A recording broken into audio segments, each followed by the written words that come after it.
Now, in After Effects, working with audio has always been known to be kind of a troublesome and painful process.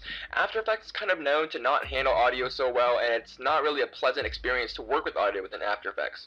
Now, After Effects can make some basic cuts and basic equalizing and such like that, and compression, but if you really want to work with audio, then I really highly suggest that you do it in your dedicated audio editor, or even video editor, for example, because really After Effects is really not made to be working with audio unless you really have to. For example, if you're syncing a animation up with audio, then of course you can use your audio. But if you're going to do any serious editing with audio, do it in an editor dedicated for that stuff.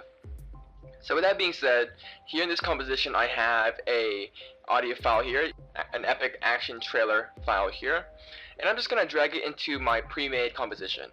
Now if you drag this audio layer into the new comp button, it's going to create a new composition with the exact durations, but we don't really need that in this demonstration here.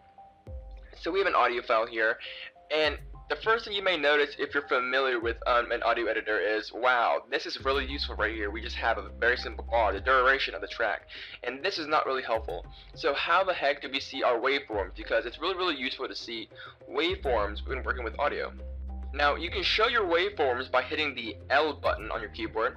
Hit L, and the first thing right off the bat, you're going to see the audio levels, which again may be helpful for you already. You can animate this and control the volume or the level of your audio track.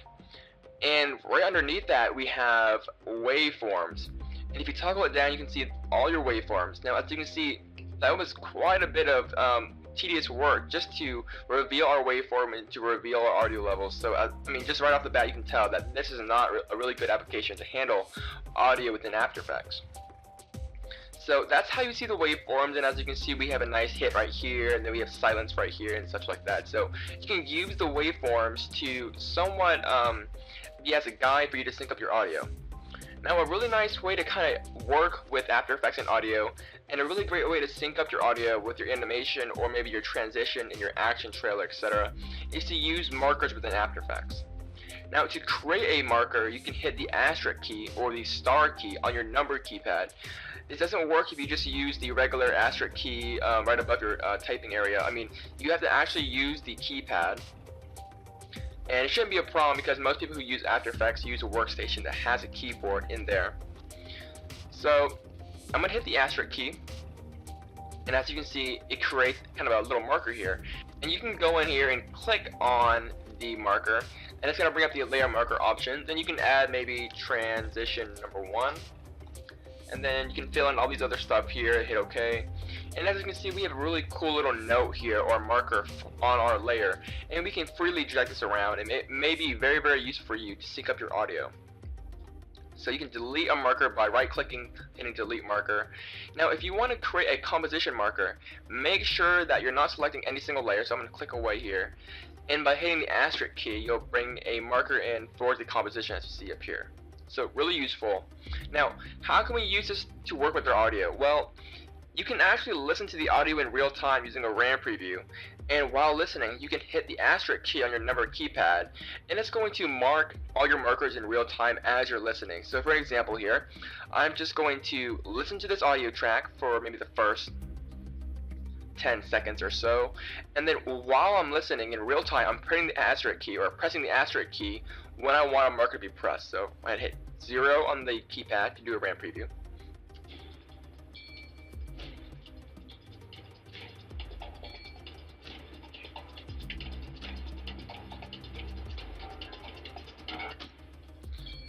So as you can see, it's a really useful process while you're listening to mark the points where you want a transition to happen.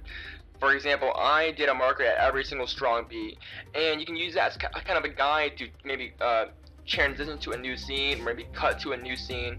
So by using markers, it's really easy to sync up your audio and to visually see what's going on in your audio. Where do you want to cut? Where do you want to transition? It's really useful this way.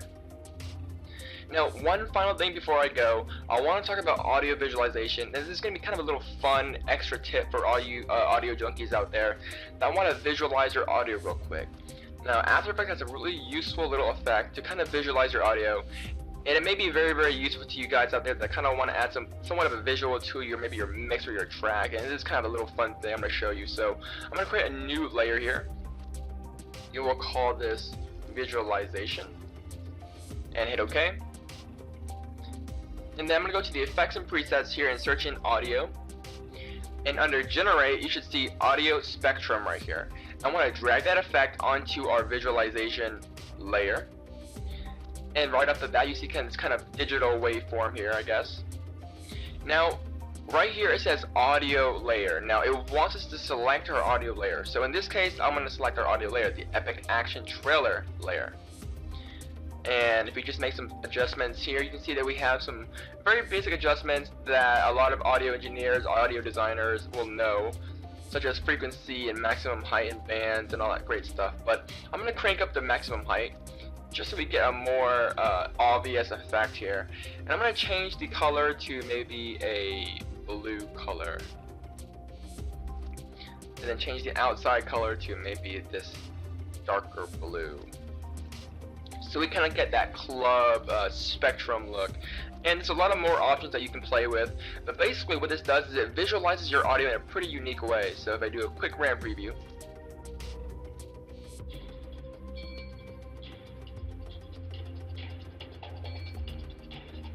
so as you can see, it kind of visualizes your audio and reacts appropriately, and it's really, really cool. And we also have different display options. For example, this is the digital option here. We can select the analog lines, and we get something different.